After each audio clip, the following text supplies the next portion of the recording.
A lot of aqueous solutions are either acidic or basic. So let's take a little look at acids and bases. So acids, they're sour. If you use litmus paper, it turns the litmus paper red, has a low pH value. Basic solutions are bitter, they're slippery, they're soapy. They turn litmus paper blue and they have high pH values. Both of these react with each other to give us salt and water in what we call a neutralization reaction. So we have this classical definition of acids and bases, this Arrhenius definition. So according to this definition, an acid, when dissolved in water, will yield a hydrogen ion or a hydronium ion. Now, this H plus ion, this guy right here, we also call this a proton. Why do we call it a proton? Well, recall, hydrogen has one proton and one electron. Well, if I lose the electron, all that's left is the proton. So a positive hydrogen ion is just a proton because it no longer has the electron. So we call that a proton. So basically our acids yield a proton. Okay, and then a base will yield this hydroxide ion. Even things like ammonia are considered bases. So even though ammonia is written like this, the interesting thing about ammonia is that if I have it dissolved in water, it interacts with the water, and actually what we get is this ammonium hydroxide. So there's our hydroxide from that ammonium hydroxide when ammonia interacts with water. So we do get that hydroxide ion.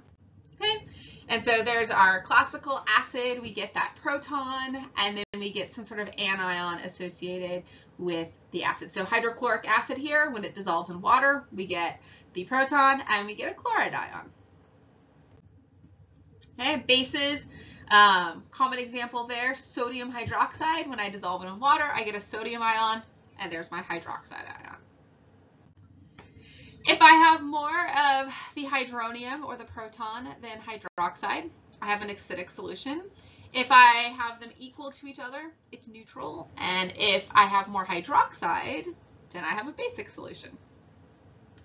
So we can test the pH by various different methods. There's a pH meter, there's pH test paper, there are some indicators, like cabbage juice actually makes an indicator that shows a variety of different pHs. So the pH is just the negative log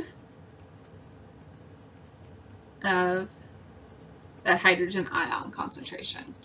Because here's the thing, these numbers get really small. And our brains don't like to deal with small numbers. Our brains would rather deal with something like 3 than something like 1 times 10 to the negative third. So we use this pH scale. It's a negative logarithmic scale. So the more hydrogen ion concentration, the lower the pH. The less hydrogen ion concentration, the higher the pH. If you're familiar with the Richter scale is a positive logarithmic scale. And because it's logarithmic, when we look at one number to the next, it's not just one number, it's actually 100 times.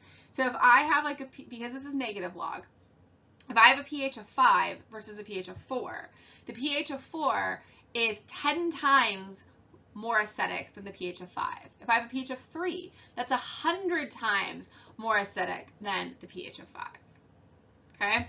Our logarithmic scale, or our Richter scale for our earthquakes is a positive logarithmic scale, which is why between like a earthquake of magnitude 3 and an earthquake of magnitude 5, or even a magnitude 4 and a magnitude 5, there's a much greater amount of damage. There's a 4 to 5, the 5 is 10 times the damage. A 4 to a 6 is 100 times the strength of the earthquake. So pH again though is negative logarithmic, so less than 7 is acidic, greater than 7 is basic, and then we've got this neutral zone where our pH is 7.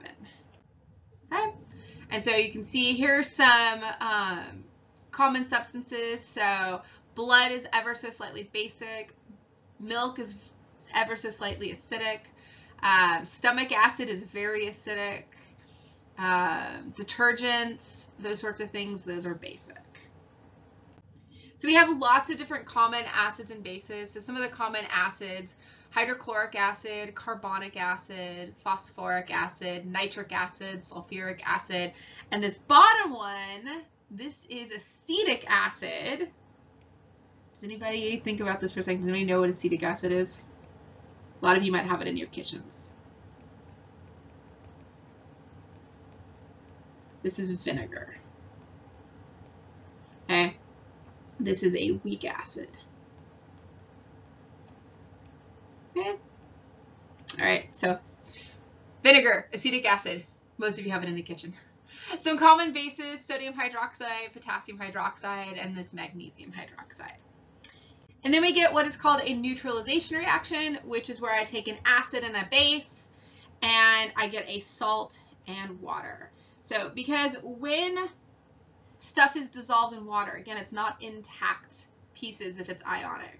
So hydrochloric acid in water, I've got a hydrogen ion, I've got a chloride ion, I've got a sodium ion, I've got a hydroxide ion, okay? And so when these react, if I take hydrogen and hydroxide, well, what do we have? It's H and OH. That's our water.